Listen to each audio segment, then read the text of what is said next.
let me first provide an overview of fiduciary, education, saving, and spending. After each, I will ask for your questions and comments because you brought up these issues. So you can please add to the discussion at that point on these issues that you're bringing up. And this is an issue that I see that's coming up in different sets, in different ways. Like someone says, you have to care enough to educate your client. Someone says, hey, how do you get paid? Commission versus fees. And the other says, taking care of your clients. How important is that?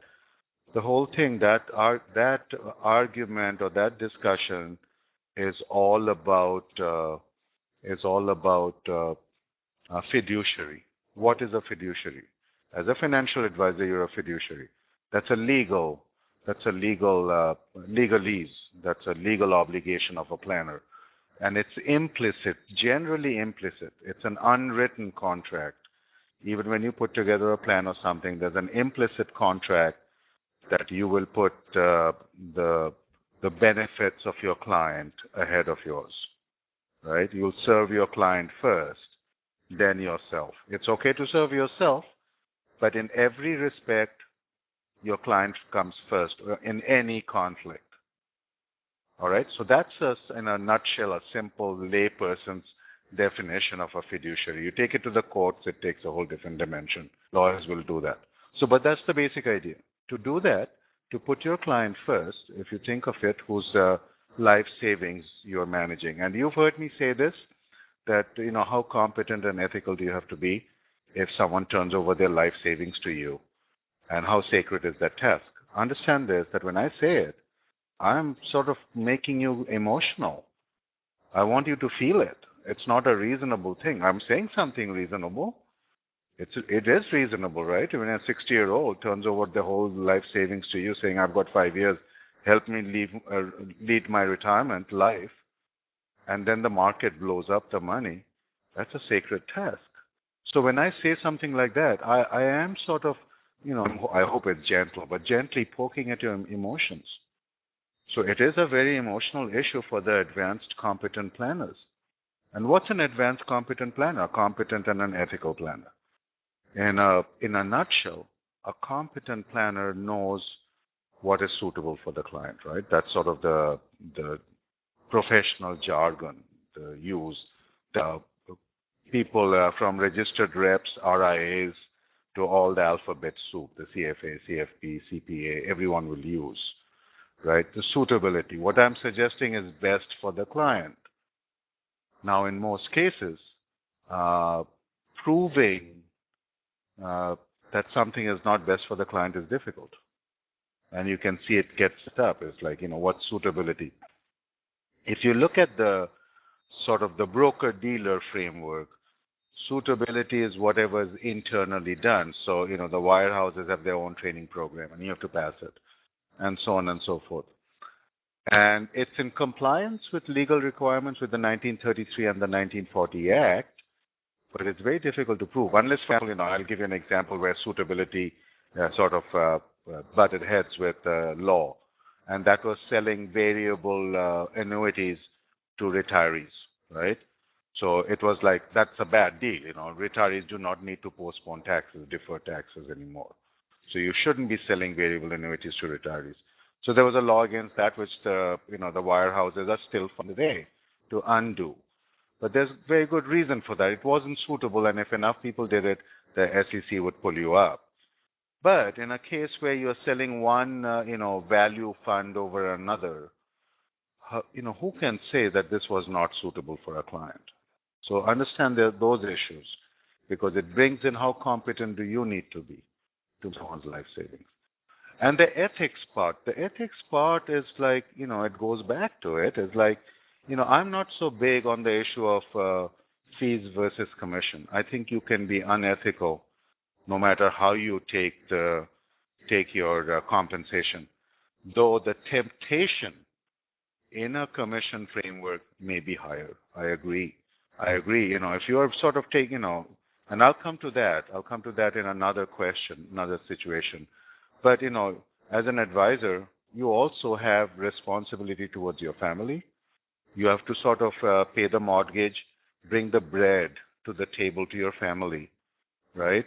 So that also is an allegiance that you have, which is probably at least equal to your clients. Sometimes it's greater. And if under temptation or stress, there is a likelihood that you might make the wronger choice. Sorry, pardon the English. But as far as I'm concerned, for you guys, the 11 of you who are here today, it doesn't matter whether you are in a wirehouse, getting commissions, fees, or both. You are competent. You are preparing yourselves to be competent ethical planners, no matter what the people around you are doing. Because you can be unethical on both. And we know that. And so there are temptations on the other side. But ethics simply means at the end of the day, you can go back home thinking, I could have done better for my client. Really. And when you take up that responsibility of managing someone's life savings, how sacred is it? They have kids too. They have parents too. They have kids too. So in that sense, you can see how it's like a doctor. You can see why I keep bringing you guys up as financial doctors. You screw up someone's finances, how badly hurt, just like a doctor does, malpractice. They really hurt their clients. So you can see that. Now, fear and greed and your own behavior and the client's behavior become big parts out here. So for example, under fear, I'll point out some things like client behavior under fear. At the end of, say, by March, April 2009, which was at the bottom of this pit that we've been in, a lot of your clients might have been saying, hey, get me out of stock. And, I want to buy me CD, get me out of whatever you can, get me out of this kind of thing. And that's a really tough case because right now we don't know. It's a retirement plan, and let's say they've got 5 years left. It's a different situation than if someone has 25 years left saying, my guess is as good as someone else's that, stocks will last. But what if it's in 5 years?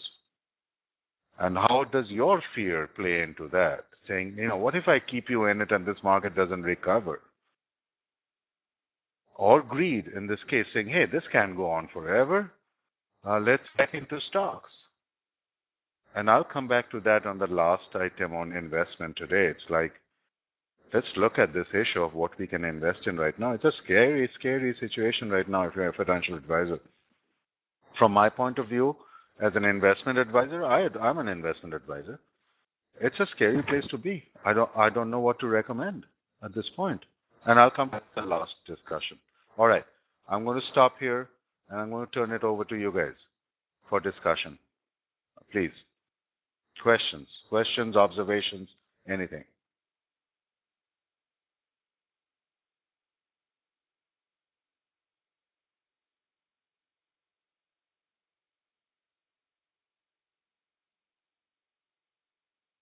Go ahead, Greg.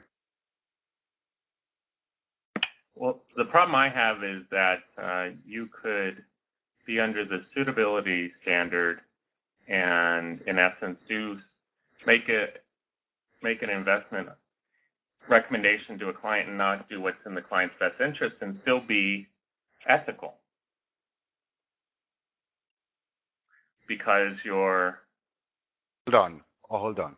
You made a decision which is not in the client's best interest. Did I hear that right or no? Tell me no. Maybe I said it wrong. I'm sorry. There's certain broker-dealers out there that are under the suitability standards that have limited their products so much that, or maybe this was the case in the past, but I think it still goes on today, where you can make a recommendation and it's not in the client's best interest. Yeah, Greg. Yeah, I understand that. We all understand that there's a lot of confidence people in this trade. Let's not get lost with them. Or I'd say 60, 70% of the people in this industry who call themselves some kind of financial someone. It's an alphabet soup, CF this and CH this and whatever, financial advisor, investment advisor, financial planner, whatever. There are about 60 to 70% who are salespeople. Let's leave them out. Let's talk about our competition, people you're going to meet with, who are at this higher scale? What happens there? Okay. You mentioned that there's some interference somewhere in there. Okay. You mentioned that financial planners should not put their family first.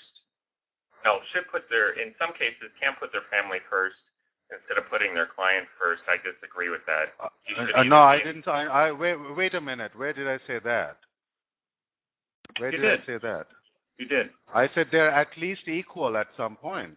And you because said, they have kids too. Oh, correct. I'll come to that.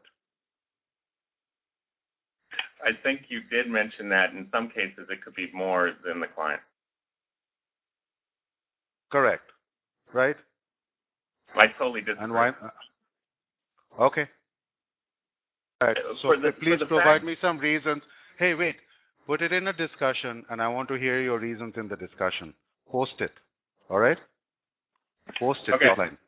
All right, good. Anyone else? I will come back to that. That's utility maximization. That's a totally different area, and we'll come to that because that's leading to biases too. That's a problem because when we work with our family, we are fiduciaries. So when we work with someone else's families, have to be equal, and that's an ethical question, and I'd like to take that discussion up. So please do post it. All right, next.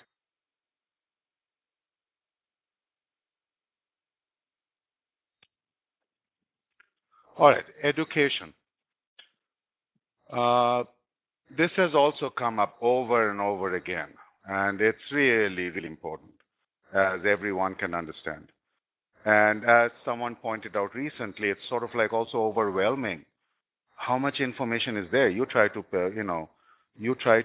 teach your planners, clients all this stuff, they will collapse. They will say, get out of here. I don't want to deal with all this stuff. So you got to really sort of take the material that's important and work with them in such a way that it helps them, it works with them. And I've seen some wonderful ideas like storytelling, building relationships, storytelling. I think those are wonderful ways for client education and building relationship. Because when you educate, like look at me and my students, it's relationships I've built over the years. And it doesn't matter, like we have to be able to agree, disagree, but we are exchanging information, we are educating each other, and we are building relationships. And you do that with your clients too. Here's one of the things I want to point out with client education that's really important. And it goes back to how competent you have to be in managing someone else's life savings. Here's the thing. First thing that you want to do is once you feel good about what you do, how much you know about investments or retirement or whatever, when you feel really solid about your knowledge of that area, what you should do is spend a lot of time up front with the client on the education part. And I'll tell you this from my observation. When I taught at Denver, at the University of Denver, at one time I moonlighted, and this is sort of like a war story for you guys. I moonlighted with a company which, they needed someone. They had an estate planning business, and they had about $60 million of investment money, which they were mismanaging. My students was there in that company, and he brought me in. And I was the chief advisor for that portfolio for 3 years. And I did pretty well, but that's besides the fact. The main people in that fund of that 60 million were high net worth individuals, people who had $10 million, $12 million. And so there were not too many people who had windfalls, lotteries, and they won $7 million. Not too many people. And so what I had to do, my job was at the beginning, sitting down like with, over sessions, 1 day, 2 day, 3 day, just discussing like I'm discussing with you about all this stuff. I would discuss with them all this stuff about, what their returns are, what their risks are. If they want to make so much, say 5% over the inflation rate, then that would equate to this amount of risk. And can they take such a loss in any year? What if the next year they took a 25% loss. How would they feel? Would they be able to take it like that? And these are the kinds of macroeconomic conditions that could come out. All right? These are the types of macroeconomic conditions that come out. And how would you react in these cases? How would your portfolio do? So I would spend a lot of time, but I'm a professor, so I sort of know this stuff really well. I've been doing it for 25 years. Well, that time I was 15 years or something. So I do this over and over again. That's my profession. So I'd spend a lot of time giving them scenarios of all the different things that could happen in the future with these likelihoods and what would their portfolio look like, and could they live with that? And can they go to sleep knowing that they're in good hands? Am I competent to do it? Or are they going to say, hey, this guy is going to blow my money. What am I going to do? Where do I go? This is like a bad doctor. I've heard this guy's a bad doctor. Can I put my life in this doctor's hands? What do I do? How do I find that good doctor whose hands I'm going to put my life in, who might not treat me like, people he or she cares for more? What do I do then? Right? So, in this case, if you think about it, your education, as you're hitting yourself, you've got to start thinking, and you are. In these discussions, I see that happening in you. Is that, hey, we did this with our client. This is something we can do. And we shouldn't overwhelm them. So you understand some of these issues that come in. Can you identify biases? Can you identify their fears and say, hey, look, I understand you're afraid for these reasons. What if your portfolio lost so much money suddenly? What would happen? And how do I help you from that happening? Right? How do I help you from that happening? So in this case, as you learn this, the more you can tell your client all the different things that could happen from what they want in their lifestyle, given their lifestyle, their savings, all given their needs, what could happen to them, the more you share with them the stories. Bring in people, real people. I think that's a great idea. Someone that talked about, bring in a real person with the experience of what happened to them. And maybe, it could have turned out to be a good story after all, or not. And, what someone had before and what they have now. There's lots of other stories there too. But education, storytelling, I think is a wonderful way of building relationships. And, the retention part in clients comes from that relationship, right? Comes from that relationship. So planners' ability to educate is two things, your good knowledge and effective delivery. There are many professors who know a lot, really smart people, can't teach for nuts. Who can't teach for nuts because they don't know how to sort of effectively open up sort of the receivers in the students who are really thirsty for this stuff. You guys are thirsty for this stuff. I see the stuff, the passion going in, and I know this is what you're doing on a day-to-day basis, and suddenly it's coming up in the forefront. The mechanical stuff of putting stuff in a black box like modern portfolio theory and coming up with optimal allocation charts. That's the easy side. This side of trust and hand-holding is the difficult side, and it comes through education. An absolute key on a national scale. It's, think about the analogy I've used before about medicine, like 12 to 15 years, and doctors having to be ethical and so on. So, what if there was a do-it-yourself kit for your appendicitis and you had a pain and you self-diagnosed? Are you willing to do that? Nationally, the only things we know about our health is that good diet. What's good diet? What's good exercise do for your health? What's good diet do for your health? To deal with stress. General education. What's the general education on the financial side amongst all people? Do they know what is a reasonable expectation of returns under different conditions? Do they know how important saving is for their future? That's like diet and exercise kind of stuff for finance, right? Save early, save often. That's a good mantra of sorts, right? Like vote early, vote often, like, Chicago Mayor, what's the guy's name? But it's sort of like that. So your ability to educate, I've put up the EBRI stats, Employee Benefits Research Institute. Go in there and look at what they have, the reports they have, how screwed up people are with their retirement plans. It's scary, absolutely scary. The average boomer is going to retire every year, about 1 million or 2 million are retiring. Average boomer is going to retire with about $150,000 to $200,000 in their 401k plans, and they will take it in a lump sum, and most likely they'll spend 20,000 of that buying a Cadillac or something, because that's what they've always dreamed of. And they're spending $60,000, $50,000, $60,000 in their current lifestyle, and it's scary. And that's like ignorance, right? So as financial advisors, you can see help when you go to a doctor's office, right? They spend a lot of time explaining the diagnosis to you and the treatments to you and stuff as best in lay people's term that they can help you understand, right? Every time you go to a doctor will take the time to talk with you, right? If you take your kids, I know I've taken my kid, and the doctor will take a lot of time because it's, they cannot talk technical with us. We don't understand Roman, Latin technical terms. But they will talk to us about ordinary stuff and what we can understand and say, all right, this is your disease, your illness. These are the treatments. These are the possibilities. These are the byproducts, the results. And this is what I'm suggesting doing, right? So you are in a similar position. And that's how you got to think about diagnosing. These are the problems you have. Hey, you don't need whole life. You need term life. Why do you need whole life? Most people need term life, right? So why do you want whole life? Take that money and invest it properly.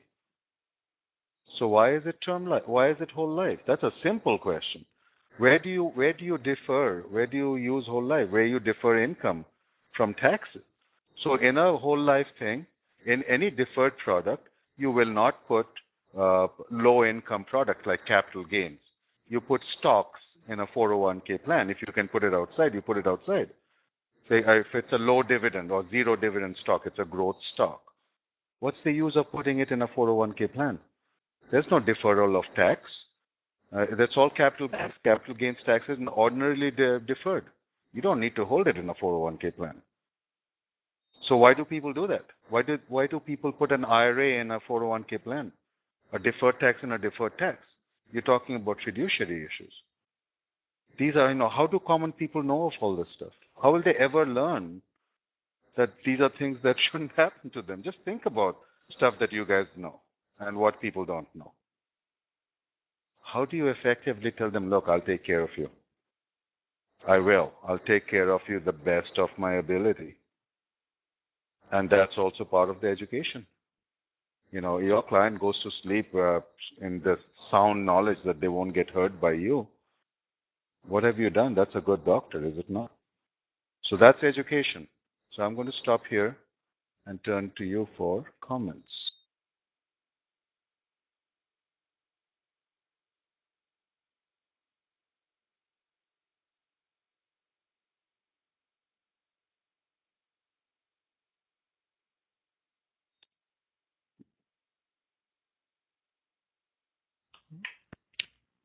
Yeah, I find that it takes a lot of time to educate clients, and it's easy. We all like to say that we want to spend as much time as possible educating clients, but where I get frustrated is that I feel like it takes up all of their mental capacity just to understand what I'm trying to explain to them, and then by the end of it, it's become more difficult for them to make a decision, or they get paralysis by analysis. And so what I have trouble with sometimes is finding the right balance between those two, the proper education, or sufficient education, and then when to transition into, helping them actually make the decision versus just sit there and be stumped. Yeah, that's very good. And I'll my immediate spontaneous thought, I go back again to the doctor. Let's say you have a difficult disease, and it's difficult for them to explain what's happening inside you because we don't know what's inside us. How do we effectively tell them to calm them down and sort of give comfort that they're going to help them, you're going to help them overcome their problem? It is difficult. You're willing to help them, but it may be useful to take the time. And as you yourself pointed out, it takes time to educate clients, but it takes time to build relationships as well, does it not? So it's you need a lot of patience, understanding about exactly what you said, that these people are at their end. They don't want to hear about any of this stuff. They want to feel comfortable that they're in good hands. And how do you tell them the right things to placate them, to make them feel at ease? Just like a good doctor does, even with difficult diseases. What else can you do, right? Sometimes. And you're in the very same position, very, very same position. David? Yeah, I think the clients, they expect us to be educated. They come to us because they believe we're educated, especially high net worth clients or sophisticated clients. But the key that I found is it's the relationships. And the relationships sometimes take years and a lot of time, and you have to give continual good advice. And so it takes time. And then the best clients and the best way to get clients, I found, is through referrals. If you do good work with your current client base, and they trust you, you get referrals, and that's the best way to get clients. But education, the way I've noticed is, I've got all the initials and experience, and they don't come in and ask me, are you a Series 7 or RIA or CFP? They want to know that I've been doing it for many years, and that's what's important to them. And it takes years to build that trust and that relationship, and that's the key. You got to do it consistently.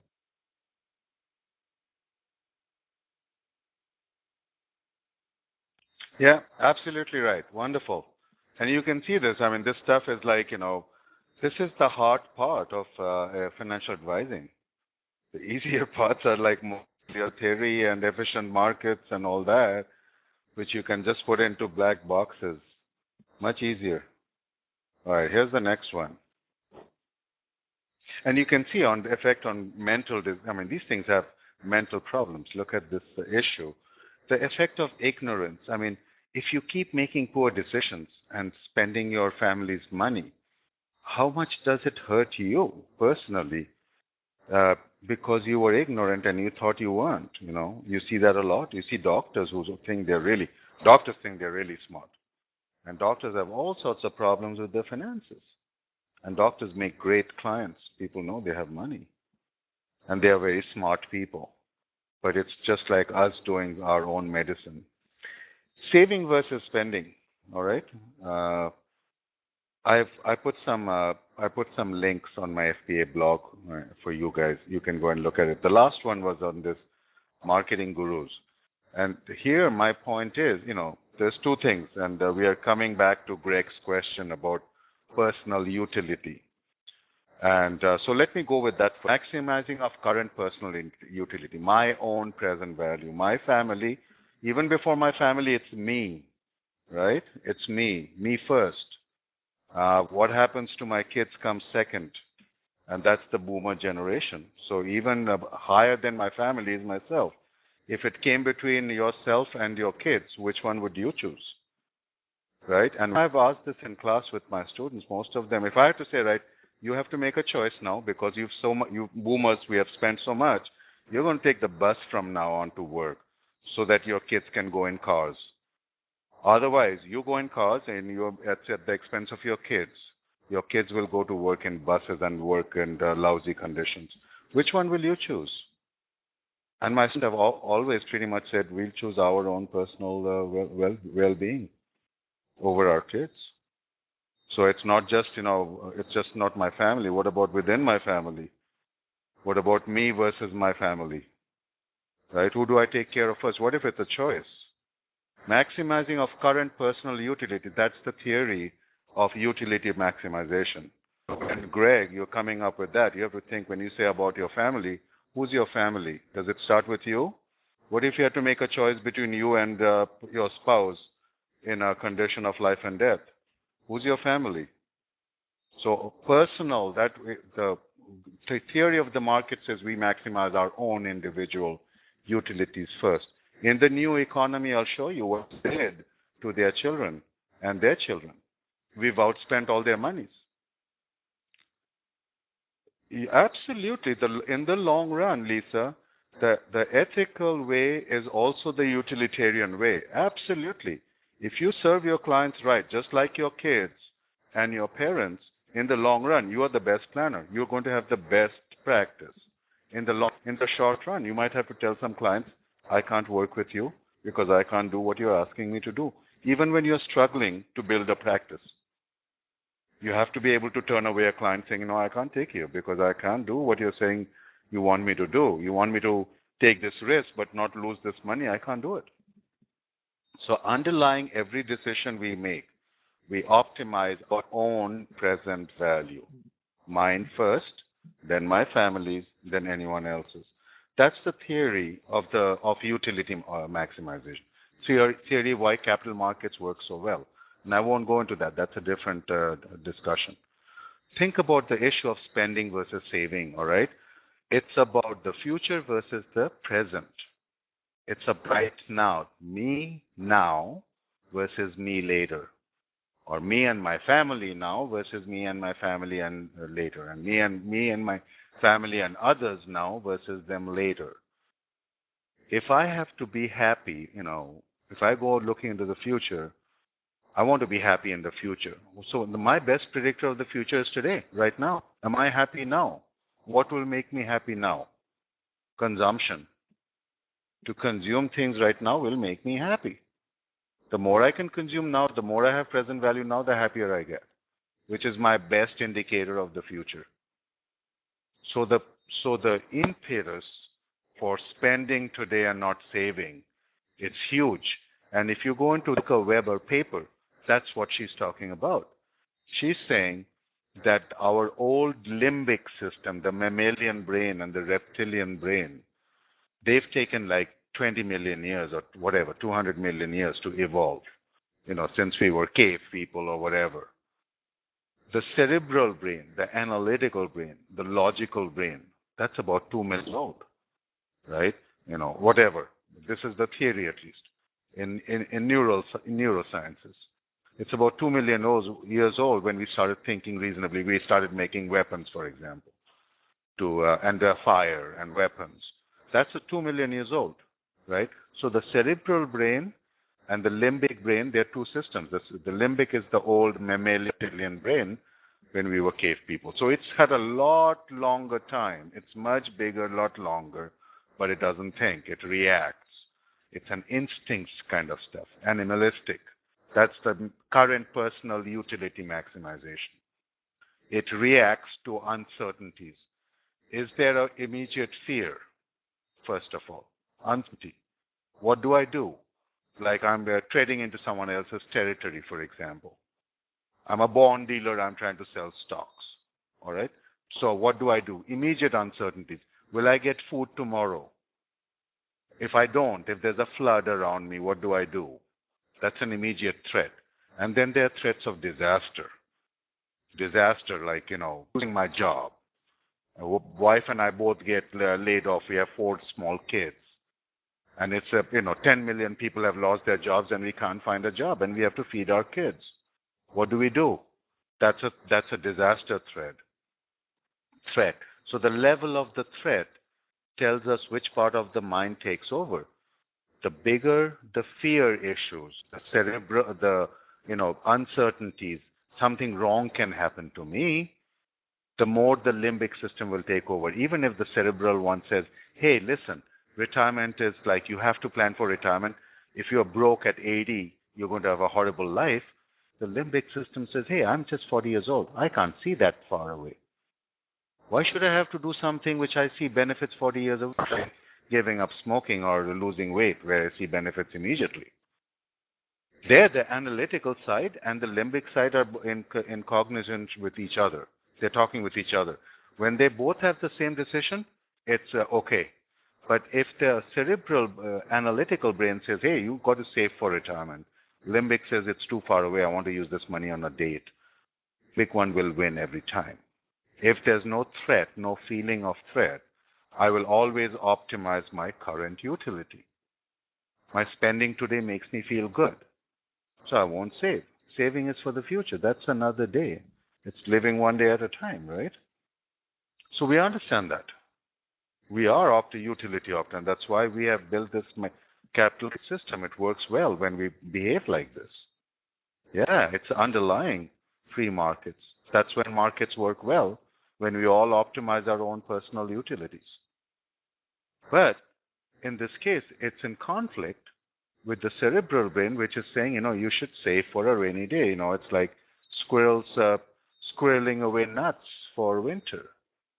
What's wrong with that? That's also part of our nature. How far do we go? How far do we prepare? You can see everything is connected. Education. Go back to that consumer behavior article. Look at the people who study consumer behavior. When I was doing my PhD in finance, I had friends who were doing PhD in marketing, all right? And they were into consumer behavior market research. And they would do sort of like the most sort of outstanding work. I mean, they would start viewing, say, the purchase decision. Where does it spring from? When someone is watching, some kid is watching sort of, say, Barney or something, they see it triggers an ad triggers something for them. They cry. Mom says, okay, I'll get you one of those. So that's a decision being made from someone instigating the decision. So these people, very smart people, they study the inside and outside of how we make spending decisions. And then they sort of titillate us through media. They exhort us to feel good about ourselves with the gratification, not to delay it, which is the reasonable one. How do you reconcile that regret? Yeah. Because right now you're getting bombarded with saying, you could be a happier guy. And society said, the happy guy is what it's all about, the winners. You don't want to be a loser. You want to be a happy guy today. So these people are coming after us. We are financial advisors, understanding what's happening to our clients. Do our clients understand that? What chance do they have of resisting the powerful force of marketing, whether it's e-commerce or internet or retail markets or direct markets? Look at all the different ways we get bombarded, exhorted to buy, right? And it's underlying our messages inside us, behavioral sort of, what do you call these things? What do you call these things that make us feel good? The neural stuff. What's the word for that? Come on, just who knows the word? Which we feel when we feel good, when we have food, or so when smokers have a smoke and stuff. It triggers these endorphins. Yeah, endorphins, and there's some other stuff. Yeah, these are feel good chemicals. I'll get the name of that exact chemical. It's a chemical reaction inside our head that we are looking for, and it's endorphins. And there's another word for it. It's skipping me. I can go to Google and find it right now, but I'll have it for you in an email. What that word is, but it's it's like these serotonin blockers that they have for depression. It's not making us feel good. There's a feel-good chemical that we trigger with spending, and that makes us feel good, like other things, like someone with alcohol, drugs, or with shopping, or with cigarettes. That gratification, there's a biochemical reaction inside our heads which makes us feel good. And we want that. Oh, come on, it makes me frustrated. It's at the tip of my tongue, but I can't get it out, the word. But when I do, you will say, yeah, we know that. So that's what saving versus spending is, the power of that feel good, that biochemical reaction in us. It's a hormonal thing. It's a biochemical thing. It makes us feel really good. And we are combating that with our clients behaviorally. So you're talking logically about all these things, like Blake, you've been talking about that. How do you counsel? And many of you are saying the same thing. How do you educate? But they're thinking a totally different way, and someone else pointed that out. You're saying something, but they're thinking something else. How do you know what they're thinking about, and what are the behavioral issues of your clients? All right, I'm going to stop here. Questions? Questions. Then I go to the last one. And then I'll talk about the new economy. Endorphins, when you go after, runs, physical exertion, that's when you get the endorphins. And they also feel good chemicals. Yeah, exactly. Same kind of stuff. All right. If not, let's go to the next topic. And this is a scary topic. I'm going to put my hands up. I have been studying investments and investments only for the last 25 years in all its way, and I still don't know it enough. When I advise, I have some clients, half a client, but they're very rich people. And I will tell them, look, this is the thing. I mean, I know as good as anyone else what's going to happen next. But I have an idea of all the many things that could happen and what would your portfolio look like. And you can tell me whether you can live with it. But I don't know what's going to happen next. And the same for all of us. But in today's world, more than anywhere else, it's much more so. It's like, Blake had a question earlier, like, how can you not tell someone to buy stocks, especially if they're young? What do you say? And so, I'm on a fund committee where I make decisions with the board on how to make money. It's about $40-50 million. And recently we had some presentations by money managers on investing the money. And so here's something that they said, and it triggered my mind, and I sort of started questioning them, and I've taken this up in other forums too. They were going through their asset allocation decision. They were talking to me about their underlying assumptions about risk and return of the underlying securities, large cap stocks, domestic, international, small cap stocks. What's the risk? What's the standard deviation? And what's the expected return of stocks and bonds and commodities, currencies, real estate, REITs, all these kinds of things. And so this guy says that their expected return on stocks right now, large cap stocks, is 7%. And this is a long term, and in this case, long term is 5 years. Every 5 years is a long term period where they get evaluated for performance. And I said, wait a minute. The historical long term rate is 11.5% on S&P. And that's like, over the long bond, the 30-year bond, which is 11.5% historical average rate, that's a 6% risk premium on the risk-free rate, 30-year risk-free rate. 6% risk premium for equity, which is what you should be expecting. If you buy something of that risk, the trend line should be at least 6%. It's a random around the trend line. But nonetheless, in the long run, large cap stocks, if you hold for 20 years, 30 years, 40 years, on an average, you should get about 11.5% after 40 years. Really long run. And now you're saying 7%. That's one. So now, and the long bond was at 5%, which is not true either. The long bond is close to 3.75%. I'll come back to that. But that means the current premium risk they're saying is 2%. And I said, look, go to the volatility in the market. Go and look what volatility has happened since 2008.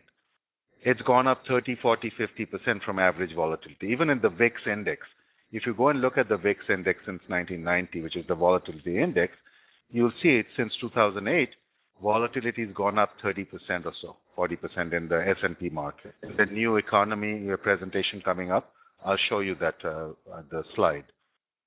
So volatility has gone up 30, 40%, risk has gone up 30, 40%, and risk premium has come down from 6 to 2%. Why the heck should I buy stocks? And they couldn't speak. And they started talking, and I think it still doesn't matter. You're diversified and all that, but why would I buy stocks at 7% expected return? And it's not going to help, and I want that in the minutes. And of course, that's my point. And so how do I do it?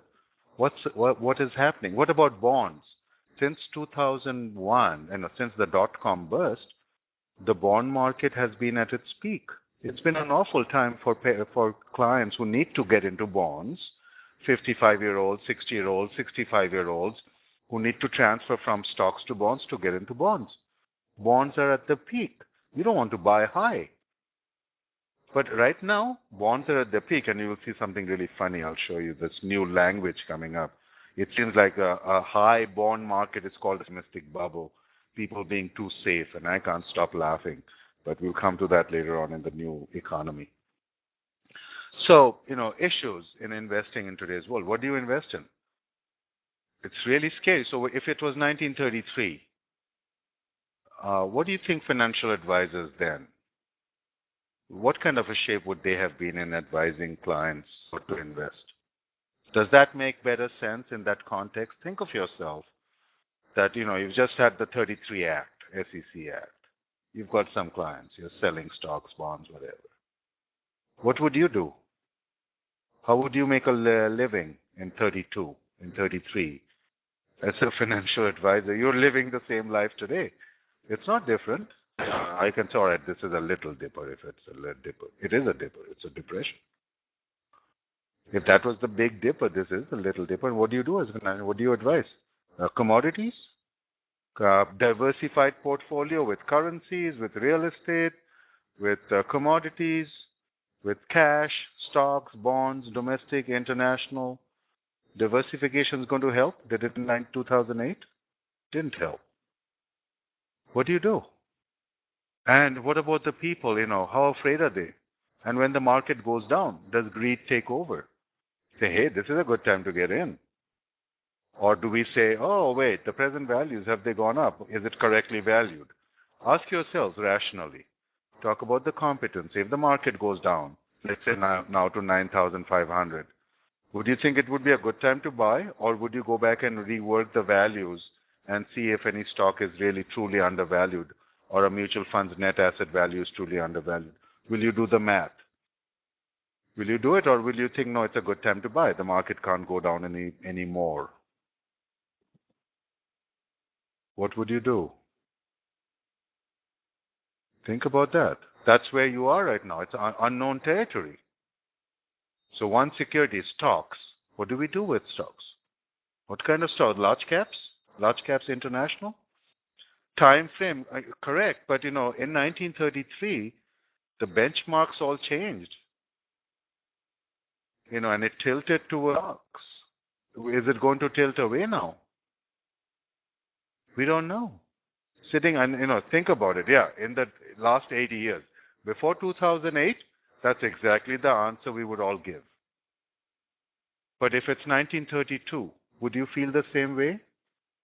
And you were advising for the last 30 years? Yeah, but not like this uncertainty, right? We are always at a point of uncertainty, but this is like a disaster uncertainty. How big was the dipper? How are we going to get 10 million people back into the workforce? We have lost their productivity, so we are not consuming what they were producing. We've lost their income, so they are not consuming what they were consuming. We've lost their taxes, so the government cannot spend what it could be spending. Prices are going up. How are we going to sort of work with this? How are we going to get people to think rationally at this point when fear is so much overbearing? Yeah. And so this is the way you discuss it, David. Discuss it just like this. You cannot know. You cannot know. You have to try your best. You have to be the safest. At this point, the main thing is how safe can I be? Because it's very difficult to advise on anything to buy or sell. And, that's because of this special. Yeah, every day in 2005, 92, hopefully 2013, 14, people will get back to that track. But we are at a special point where we really don't know what's going to happen because of this major change. And if you don't have any questions, I'd like to take you quickly through the new economy as I'm going to present it. I'm going to make a little bit of change, but that's pretty much what I'm going to do next. Any questions? Hey, I write stuff on this all the time. I'm into this behavioral stuff is just like I spend most of my time doing this stuff, You'd say, yeah, well, yeah, black swan, what else could, you have nothing better to do. And that's very true. I have nothing better to do than do this stuff. I've been doing it for 25 years. It's fun. But, nothing like this. And, ask any depression era person. Why can none of them ever forget about the depression? Do you think you're going to be any different? You're going to tell your grandkids, grandpeople, hey, I lived a 2008 Little Dipper or whatever it turns out to be, and it's going to turn out to be something. Yeah, this is a black swan. It's happened to us. Just like the Depression, everyone knows Depression era people, and they're all the same. They have that same experience, and they don't let go of that, right? They don't let go of that. Major experiences for a large group of people. Think about the Holocaust. They're not going to let go of that. It's such a strong impression. This 2008 Dipper is like that. It's like that. It's like that powerful. And we are going to talk about it for a long time to come. So let's look at the new economy as I see it, of course. All right?